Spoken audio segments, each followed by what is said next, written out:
So dahil nga hindi na daw magkakaroon ng earnings yung mga unsupported languages, marami ang nagreklamo dahil nga hindi daw sila masanay magsalita ng Tagalog or English sa harap ng camera. Wala pong problema dyan guys.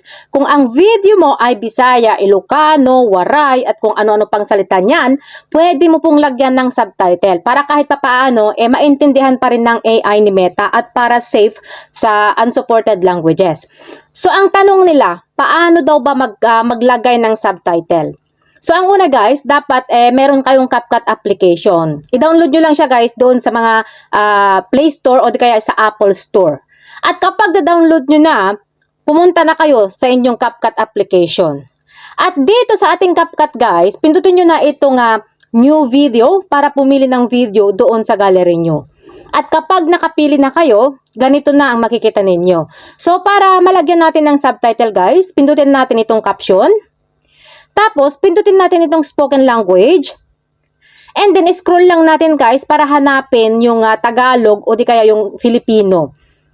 Ayan, pindutin natin. Tapos, pindutin lang natin ito. And then, pumili na kayo dito guys kung ano ang gusto nyong font or style ng sulat ng subtitle ninyo. Yung may mga ganito guys na diamond, yan. Makikita nyo yan, may mga diamond na yan, may bayad po yan. Kaya dapat pumili lang tayo ng walang diamond para libre siya.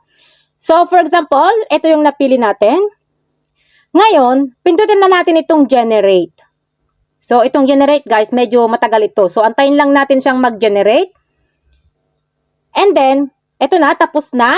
So i-play nyo na guys para makita nyo kung tama ba yung mga subtitle niya, yung mga nakasulat, kung tama ba yung spelling or tama ba yung sinasabi. Pero kung gusto nyong palitan guys, yung mga nakasulat, pwede rin pindutin nyo lang siya. For example, ito. And then pindutin lang natin itong style.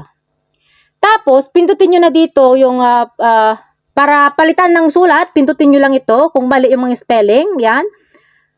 At kapag napalitan nyo na, pindutin nyo lang itong check dito.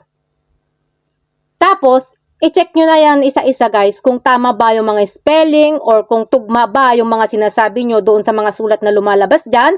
At kapag may mali, pwede nyo siyang i-edit. At kapag okay na ang lahat guys, pindutin nyo na itong export. Pero wag nyo kakalimutan guys na doon sa bandang dulo ng video ninyo, merong nakasulat na CapCut, pindutin nyo lang yon and then delete.